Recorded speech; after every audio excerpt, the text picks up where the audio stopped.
Welcome back to GSD Talks number 4, brought to you by Inside Access Control.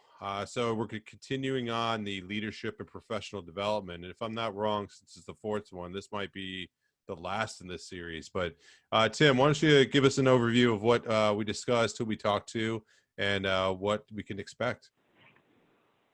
All right, well, Lee, there's one more because there's 5 weeks in June, so don't peter out on me yet. All right, I'm not. But, I apologize. Today we had Phil Halpin, and what a great guy. I met him at GSX last year, and he really enjoys to talk about transformational security and different things like that. And today we're talking about the mindset behind building a culture, whether it's a team or an organization. And I think that's something as a security industry we take for granted, that we need to build a culture that can sustain imaginative and meaningful work. So I'm excited. Yeah, so it was really exciting for me to bring to the table different perspectives and really embrace diversity, both in culture and background, but also in thought processes and intellect, as well as how we as a company, as leaders, can really seek out the strengths of the people on our team, as well as not shy away from failures and finding a way to emerge stronger from our failures and learn from them and accept that we're all human and nobody has all the right answers the first time around. Excited to hear more about what you all talk about, and can't wait to hear it. So thank you.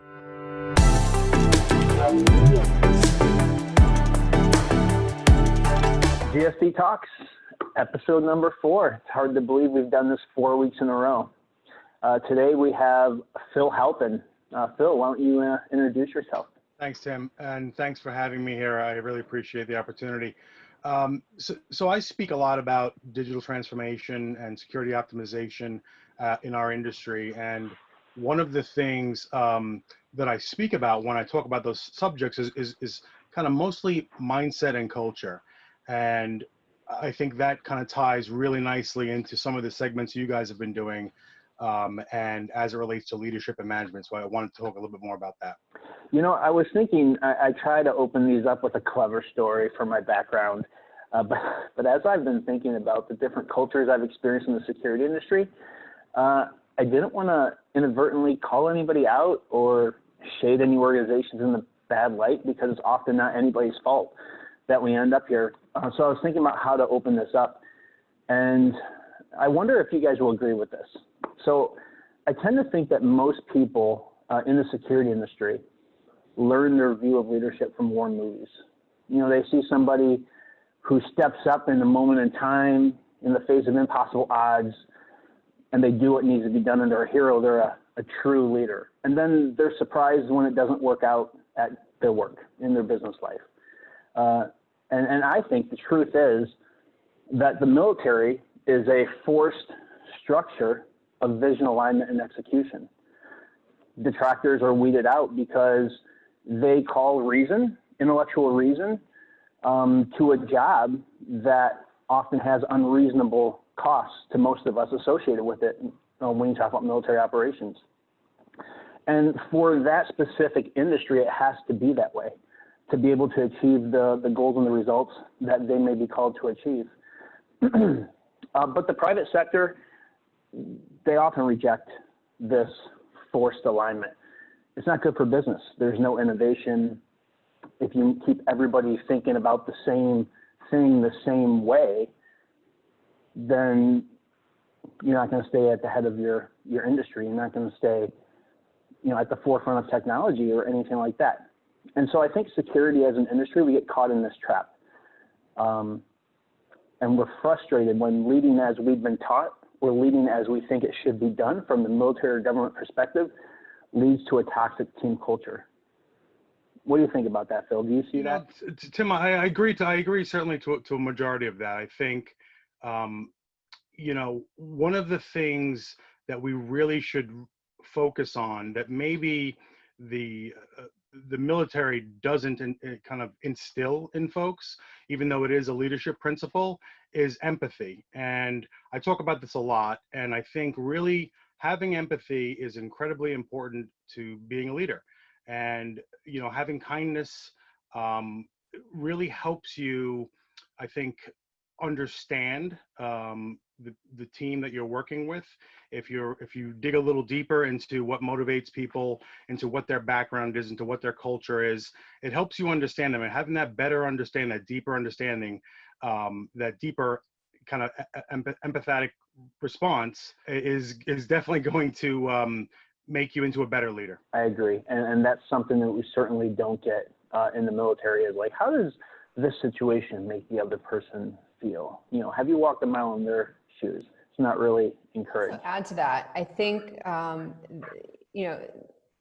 the problem with your analogy for Hollywood movies and that perception is the idea that every leader, every development has to be this production, this, oh my goodness, it's the release of the first iPhone, it's earth-shattering, it's monumentous, and it doesn't really focus on or reward the daily successes and the consistencies of a strong and consistent leader, and somebody that really gives back to the industry and the technology that is changing the industry day by day, and the micro disruptors. So I think we kind of need to get away from this Hollywood perception of the industry and what it means to be a leader and what it means to drive change, and focus more on some of the more consistent leadership qualities. Yeah, I 100% agree. So Phil, talk to us about the mindset behind building culture. What are some of the important things building that empathy that we need to bring into a team or an organization to build a culture that we want to exist? So, I mean, there's a number of different ways I look at this. One thing I firmly believe is that culture needs to be set from the top down. So as a leader, you really need to explain your thinking to your team. You really need to encourage, mentor, support, coach, and build in that almost muscle memory of being a kind and empathetic leader, if you will. And once you do that, and once that information is consumed and that culture is then indoctrinated into the team, I think you'll find that being nice and being kind become part of the daily fabric of operations. And we focus a lot, and this may come from the military, it may come from just being in kind of the corporate environment. We focus a lot on the hard skills. Someone is really good at a task or really good at a function, and we promote those folks. And I think somewhere during that process, we forget that we need to make sure that they're ready to lead and manage others. And that's, so I think, from a management perspective, we really need to make sure that we're ensuring the character of the people who we're hiring, the people who we're managing and leading and working with. And if there's gaps, then we should help them kind of further their self-development and awareness in that space. I completely agree. And, this is going to become a reoccurring theme from all these GSD talks. But, in the government, our scope of work, our mission is given to us, our vision is given to us. And in the private sector, we often have to create it. We have to try to take what the organization, we all serve an organization, whether you're embedded in a company, whether you're a vendor serving a company. We have to make sure that the organizational vision is reflected in the security's mission, so that we're aligned. And if you were going to start it over again, how would you go about communicating a vision to people who have come from all different companies, all different backgrounds, and say, this is what we're headed towards? These are the important things. It's a very good question. It's a deep question. And I think it's not a one size fits all answer, right? We all come from different kind of walks of life, different backgrounds, different cultures. Diversity today is more important, I think, than ever, certainly in America. And from a global perspective, we work in many cases for large global organizations where the traditional or cultural norms may not be the same in Tokyo as they are in, let's say, New York, for example. So I think the approach needs to be tailored for your region, your part of the world, and certainly the folks who you're interacting with on your team. So, needs to be kind of multifaceted, multi-layered, and certainly multicultural. Mary, when we were speaking about this in the past, maybe you had some really interesting points on that specific topic. I'd like to hear. Yeah, absolutely. I think something that you absolutely need to keep in mind in building your team and in creating that value mindset, when you put it down on paper and communicate that message to your team, it's what do you want to be known for, and who is your audience? And today we have an ever expanding market. We are pretty much global, no matter what size your company is. So you need to be able to integrate and be open to different cultures, different perspectives, whether that's down in Charlotte, North Carolina, or the San Francisco Bay Area, or New York, or the Middle East, or Europe, or South America. Taking those approaches to the work ethic and to development processes and culture, both within the work and outside of the work, being mindful of different holidays and different practices, and how your team is going to operate, and bring that to the work to the office when they show up, Monday morning, and after they leave in the evening. Yeah, you actually have a really good perspective on that, Mary. I'm wondering what it's like to be an attorney in the security industry. What lessons have you learned? What insights do you have? Oh boy. Well, I mean, the first I'll say is, I come from a bit of a non-traditional background, and that has been, both the benefit and the challenge.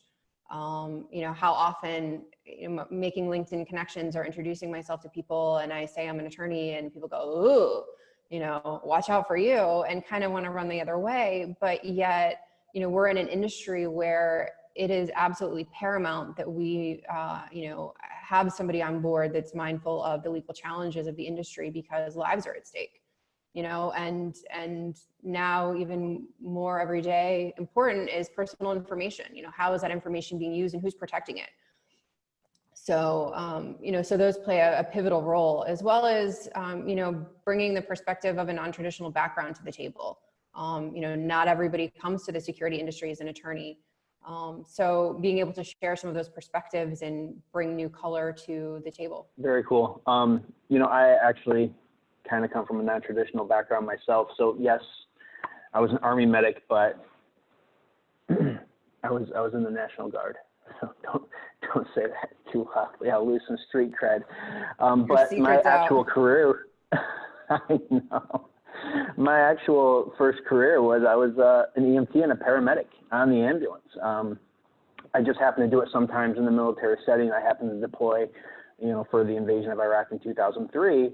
But when I came to the private sector, to the security sector and executive protection, my frame of mind, the lens I viewed everything through, was that root cause analysis, problem assessment mindset. That's what I did every day. Every new person I met on the ambulance, how do I find the root cause of this person's pain? How do we treat this in the most effective way? And so it created tension in conversations that I had with other team members who took my questions, trying to get to the root cause of, like, what's the most important piece of this trip to solve? Like, what are the things that if we get right, they sort out 80% of the rest of the details?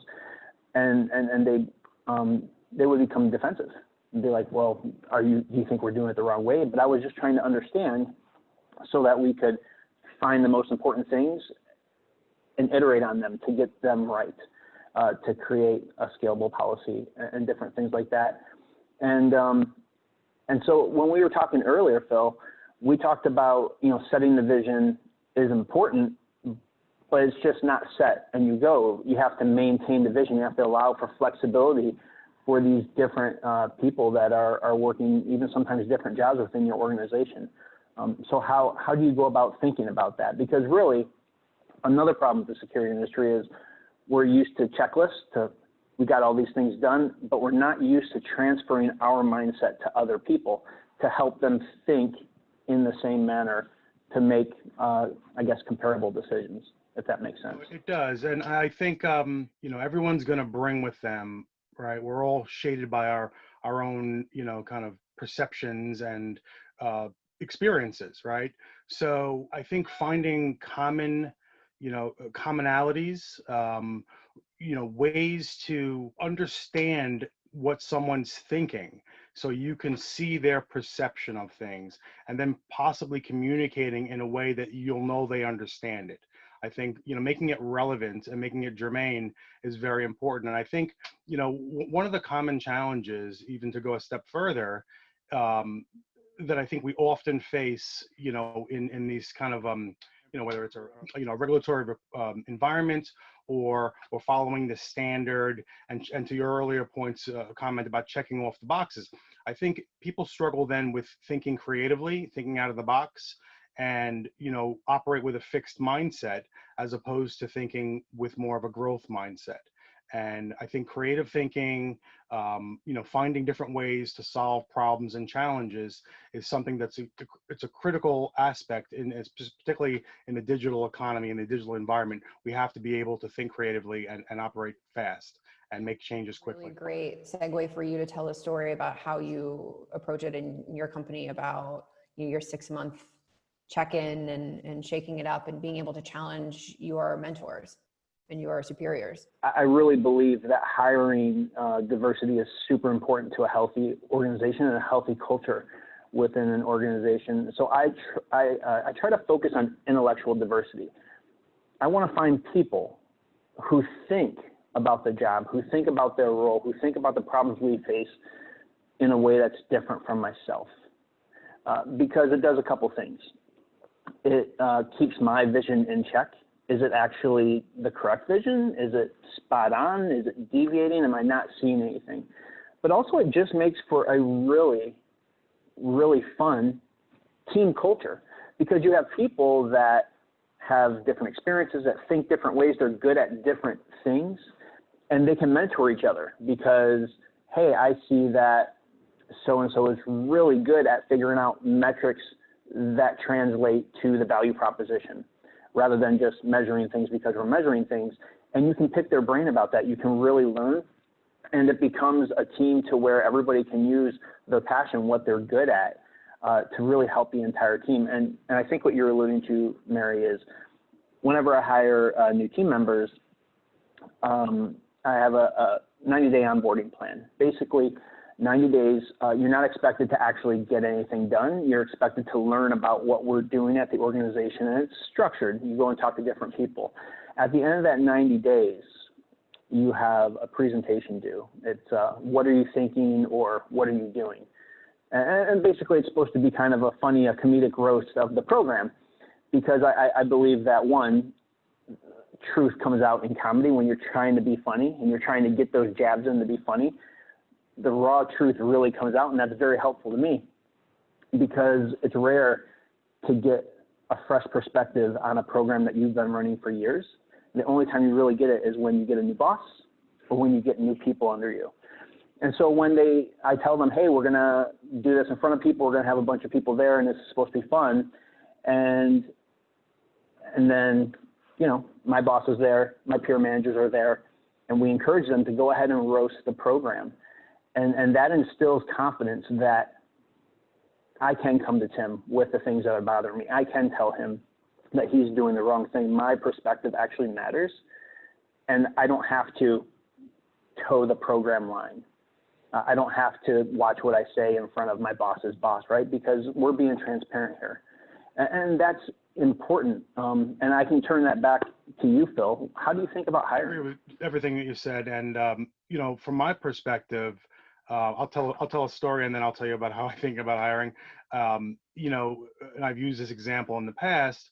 If anyone's ever gone to one of those escape rooms where there's different types of puzzles and mathematical problems and riddles, you need people with different skill sets, different ways of thinking, and different ways of approaching challenges and problems in order to successfully escape from that room. If you all thought in the exact same way, or you had the exact same background or education or experience, you just wouldn't be able to get out. So that really does translate into success at a business level, right? Having that diversity of thought. To your question, Tim, when I hire, I actually look for for people who, depending on the specific needs of the organization, maybe aren't even security folks, right? I want really good people, right? Good quality, good character, very trustworthy people who are smart and capable, and we can teach them sometimes the security fundamentals. So really different ways of thinking, different backgrounds from a ethnicity perspective, from a gender perspective. We really want to try to build a diverse team with a variety of skills and backgrounds. And, I say we're kind of all the sum of our experiences as people, and you really want to try to get that diversity when you're building a team. That's definitely one of the challenges we have now that we need to embrace further, in my opinion, and that's the diversity of thought and kind of breaking the mold. I mean, just like, as an attorney, I didn't graduate law school going, security industry, here I come. I think it's our duty as industry professionals to look to the up and coming entrance to the market and go, who are the best graphic designers, and who are the best salespeople, and who are the best accountants, and who are the best website builders and the best minds in engineering, and go seek them out. Who are the best young professionals, the most critical thinkers, and the people that are absolutely tearing down the boxes and stepping outside, and bring those into the security industry, embrace them, and see how they can drive change from the inside out. Instead of, once they've already done these things and accomplished so much, then we're seeking them out and we're kind of, caught flat-footed. Let's actively recruit them. I think also it's a great plug for the first talk with Ron Warman, who made the excellent point and recommendation of surrounding yourself with subject matter experts. Surround yourself with great minds and people of different perspectives and different thought processes and backgrounds, so that they can build your team and strengthen your diversity. He talked about not thinking of yourself as a security professional in the business world, but a business professional in the world of security. And when you're in an organization, meeting a new organization, getting involved with a different business group, you should look at it as an opportunity to open a new market, to get into an emerging market. And, what you said about, finding, people that are great at graphic design and marketing, a lot of people will hear that and say, sure, if you belong to a company that needs a great website, but we are business people. We have to market ourselves. We have to distill our conversations down to what equals value for the organizations we serve. And so I think finding those non-security people that can be taught security, that can be taught the basics of risk management, and that can help us think more like a business person is so critical. If I could add to that, I mean, I agree completely. And my whole approach to security, if you will, is it's a business function. You're running your area of responsibility just happens to be protecting data and assets and people and managing life safety, but you're still a business function aligned with the other business functions in your organization. And it's critical to look at it from that perspective, and also, look at the value proposition of what your security function is bringing to that business. And more security practitioners should think that way if they're not already. I think that the industry is evolving, but I think from a legacy perspective, we've often kind of been looked at as the corporate cops and not so much as business professionals, which we are. And the funny thing is, we have no business being really an enforcement in any company because we don't have the authority to do it. The only people that can mandate things are really HR, legal, and the board of directors, right? So when we decide that these are the rules and we need to enforce them, well, HR may have allowed us to make some rules and some guidelines. We may be able to say like, oh, hey, we should really be doing that. But when people in the company aren't following them, like, we actually don't have the authority to enforce them. That's somebody else's role. And, it's interesting because when we step out of that role, that's when we lose credibility within the company. So, Phil, let's say I'm a new hire, fresh from federal law enforcement or the military, and you want to help me think about the business perspective of the organization that we're in. It doesn't matter which type of organization it is. Do you have a set of like exercises or like a typical conversation that you'll have to kind of start to shift their mindset? I don't know that I have any one specific conversation. I think it's really everything that we do or that I've done in the past as it relates to the security function. I certainly try to introduce them to my thinking and certainly some of the material that I prepare, because the material you prepare when you're, within a corporation and you're trying to make a business case to add a tool or a product or a resource or add to headcount, you actually have to prove why you need it. You have to write a business justification. So I think letting the team, irrespective of what level they're at, understand how you're running your business and being very transparent. I like to over communicate, give more information than maybe needed it for someone to do their job, because that transparency gives them the visibility into how the operation is being run. And I think that's a part of the process, not the only aspect of it, but it's certainly a very helpful one. Yeah, I completely agree. I think we do a disservice when we rate until you're a manager and then we say like, oh, hey, help us prepare the budget. And you're like, I don't know how much this costs. Where really, if you're a supervisor, a guard supervisor or a team leader, whatever, why not be the manager that says, hey, I'm putting together the budget. How much money do you think your team costs every quarter?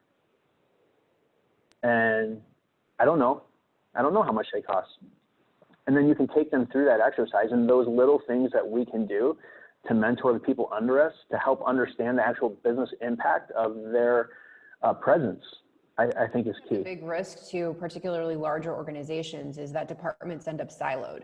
So you end up with, in your example, the guard service entity is siloed from accounting or from, your graphic design, to go back to that example. And I think it only strengthens the organization and the understanding and the capabilities of your employees if they understand what those different divisions are doing and how they come up with their budget. Where does the money go?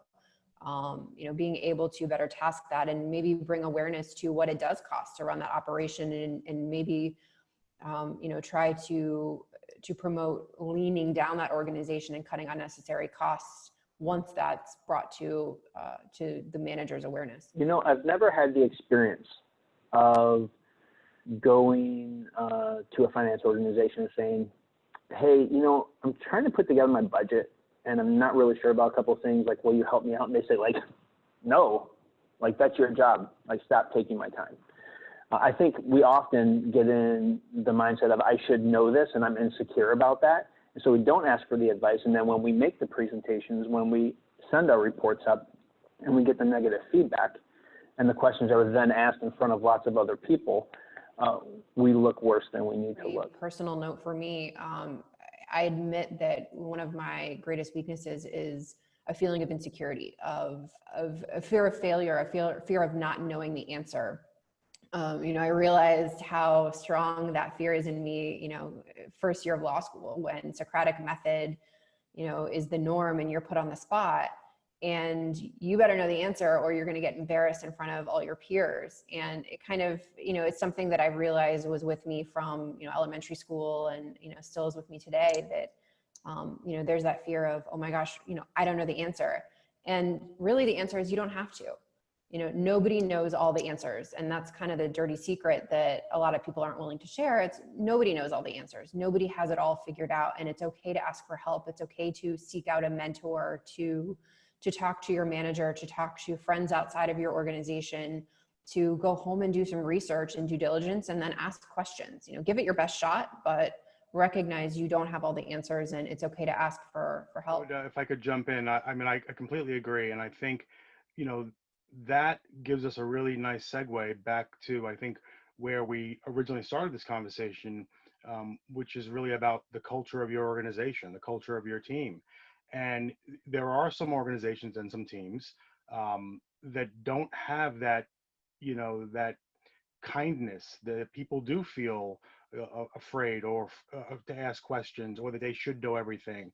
And I think that's why it's critically important that do you have a culture of trust within your organization and certainly within your team so people can feel comfortable, right, asking those questions, you know, having humility and acknowledging that they don't know everything, even the boss, right? I mean, that's critical to the business operations, and really making your employees and your team feel comfortable and feel good, and you know, that the workplace is a safe environment. And I think that really ties the whole concept together from a cultural perspective. Something that we kind of touched on earlier that I'd like to circle back to is, and I think goes hand in hand with that point, is recognizing that the skill set that a particular employee brings to your organization, or emerges from a particular role, may not be the best fit for that particular job or that particular role, and recognizing that reassigning that employee to another area of your company, another role, adjusting their daily tasks isn't a failure. It's a writing. It's writing them to a better fit in a way that's only going to strengthen your organization, and accepting that both, you know, from the management as well as the employee side of going, you know, I didn't fail because I got moved somewhere else, because I didn't know the answer, because I wasn't the best. But because I'm going to excel, I'm going to succeed more in another role. No, that's a great point. And that's another stigma from government, that if we don't succeed in today's role, then we're a failure. Whereas business recognizes that turnover is quite costly. And so as leaders, it's not our job to mash somebody into the seat that we think they belong in, because that's where we envision them. If somebody's in a role, we should always be reevaluating how they're doing, where they excel, where they struggle, and not necessarily to make them get better where they struggle, because we can't be good at everything. As leaders, it's our job to put the right people in the right seats to be successful. And you see this all the time in business. You see somebody that was a VP of something and they had a hard year, and all of a sudden they're the VP of something different. And people are like, ooh, they got fired. Well, no, they still have their job. They got reassigned based on where they can make the most impact for the organization. And it's not a bad thing. And so that goes hand in hand with what Phil was talking about, is creating a culture of we're all in it together. We're here to succeed as a team, and curing fear with a growth mindset. So I guess we could probably talk about other cultural issues, either things to stay away from or things to foster and really promote. What do you think, Phil? I think it's important, and I may have commented on this earlier, to try to understand what your team members' life experiences might have been like, because they may have been different than yours. I think, you know, trying to have that empathy and trying to, you know, dig a little deeper and maybe get a little background on that person's life and what motivates them, you know, maybe what they're comfortable doing, what they're not comfortable doing, what they've done in the past. I think really having an understanding and an open mind about, you know, your team and their life experiences will help you to potentially have enough, you know, emotional intelligence to perceive topics that may be sensitive or uncomfortable for that person to have, and so on and so forth. It's good to have healthy competition within a team, but there's a pivot point to where unhealthy rivalries can form. And so that's something that we need to actively monitor and manage, and redirect people's passion and their drive into the correct direction to be healthy for the team. One of the things that I see is a common cause of this is like gotcha politics, right? To where instead of being there and saying, you know what, that's a decent idea, but we could probably make it better this way, and collaborating, we say, that won't work because of this. And now you've embarrassed somebody in front of everybody, or you try to pick apart everything. And I think that's something that we need to actively manage. It's our job to do that. I agree. And to that exact point, you know, I've been in situations where, you know, you're doing a team review, or you're critiquing, or in some cases, people might be criticizing someone's work, whether it's from a performance perspective or a qualitative perspective. And I think those kind of conversations are really not best had in a public forum, and you should always be sensitive and mindful. You should know your team culture. You should know your employees and those around you. And some people might be okay with having those conversations in a more public forum, and others may not be. So it's important really to be responsive and aware of how each individual team member may react to some of those types of conversations. Do you ever do skip level conversations? I think that's a great question. Yes, I think they're almost a critical element of running your business operations and your team. And I think early on there needs to be some level setting, and it needs to be known that it's okay, right? If you're having a problem or a challenge, that the door is always open. You can always reach out to the next level above. If you really feel like you're not having a problem solved, or you're having an insurmountable challenge. And I think it's important that even that person's direct manager make that team member aware that that's okay. If you really feel that you need to go above me to get an answer to a question, then feel free. And but even almost maybe even more importantly, I think sometimes when the next level up is reaching down into the team, it gives them a sense of, hey, people know I'm here. People know I'm doing a good job. Or people know, hey, maybe I need a little extra help, or a little bit more mentoring, or a little more guidance, just a little bit more visibility. It's important that people don't feel that they're invisible, irrespective of what level of the organization they're at. So I think that attention is important. It's funny when you have somebody at the top who consistently does skip levels with the people that their managers manage. It's interesting to see that dynamic of how secure or not these managers are when they find out, like, my boss is talking to my people, or conversely, their people are starting to bring it up, like, hey, did you know so-and-so is reaching out to me? Is that okay? Like, what should we be talking about? And I think that regular skip levels really do get down to the truth of what a team culture is looking like. Sometimes, from a leadership or a management perspective, you might get feedback from, your boss now as a result of that skip level, and you may just not have been aware of certain things that you were doing. And I think it's important you take that constructively and act on it. We should always continually be trying to improve ourselves in a number of different ways.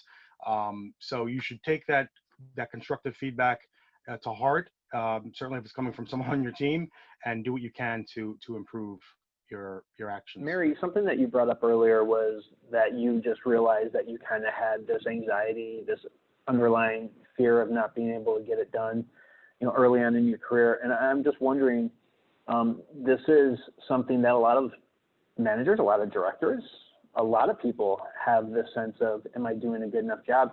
But also team members, not clear on how well they're doing, or being worried about if they're doing well enough. So I was wondering if you could share, like, anything that's been helpful to you to identify, like, the sources of this insecurity and how you've gotten past it, how you can communicate it out, and then also how you can help other people feel okay when they're feeling insecure. The thing that's brought the most success for me is just open communication. It's being able to, and even bringing a lightheartedness to it, to be able to open the dialogue with your colleagues and say, oh man, I'm nervous about this, or, hey, what do you think? How did that go? Do you have any feedback for me? And maybe kind of try to elicit that from your colleagues on a project that's been completed, if they had any constructive feedback. But, something I've found that's been really helpful is having, cross-collaborative meetings and brainstorming sessions where, even, my company, we focus on a lot of development and hardware, and, I ended up having an idea for one of our hardware components and designs.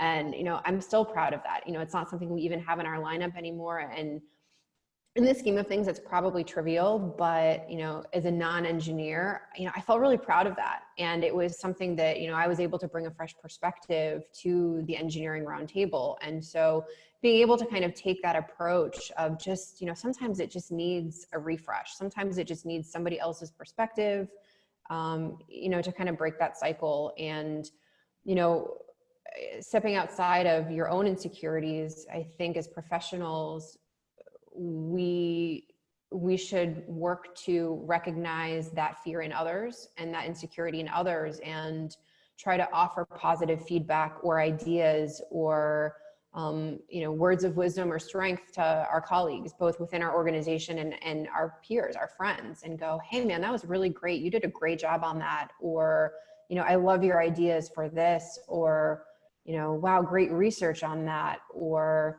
you know, things like that. And highlighting, you know, we're in such a quick moving industry, and tech is moving ahead so fast that it's accepted that most people aren't going to know the answer for a lot of these new areas that we find ourselves delving into. So prefacing that, or, you know, providing that positive feedback of, hey, great job. This is a completely new area and you killed it. You know, you knocked it out of the park because, you know, nobody knows anything about it, and man, you're an expert now, and kind of really building that positive reinforcement. Awesome. You know, as we're in this work from home, never going to see the office ever again, COVID environment. So right now we're on Zoom, right? And we can see each other, we're interacting. I recently had a conversation with a colleague, and it was really interesting. We've been in meetings and things like that. And then this person called me and said, hey, you know, I'm feeling pretty insecure right now because I don't understand how you are so well prepared and you have this confidence in all the meetings, and I feel like I'm drowning at home, like I can't figure it out. And I said, well, I've never thought about it that way, but when we're at the office, you get to see me struggle. You get to see me try to figure it out. Now we're not at the office. We only interact with our colleagues when we choose and when we're prepared, because it's so easy to say like, oh, busy with the kids, I'm canceling that meeting because I wasn't ready for it. Whereas if we're at the office, I have to just go and do it. So how do we empower our team members by showing our vulnerability when we don't have those human, you know, water cooler interactions with them? I think that's critical to wrap our arms around. I'm actually going to jump in just real quick on that. And Tim, I'm going to use Facebook as an example. You know, it's really the first one, you know, that emerged as kind of the Facebook fallacy, that everybody's posting on social media the glories of their life, their successes, their shiny objects, their, you know, their wins. And you never see the, you know, the makeups come off, the, you know, the late nights and the struggle, the fights behind the camera. You never see the reality of it. And I think that's a great point that you're raising now, is when we're working from home, we've removed that personal interaction component, and you miss a lot of the struggle. You see people show up polished to the Zoom conference, to the meeting, deliver the presentation, and you miss a lot of the background.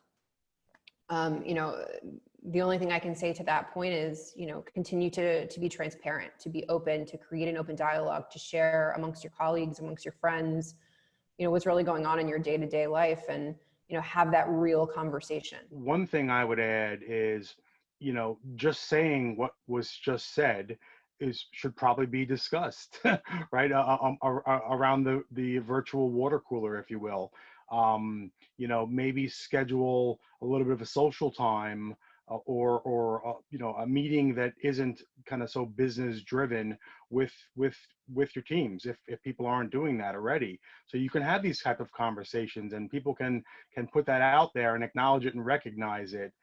That we are living in a slightly different reality, a slightly alternative reality, and have those conversations. So one of the things, and this kind of speaks to an earlier point about, Tim, a question you asked me about, you know, what do I do with my teams to kind of help them, you know, understand the business culture. But another thing that I used to do is, as a part of my team meetings, I used to have what we called the leadership corner.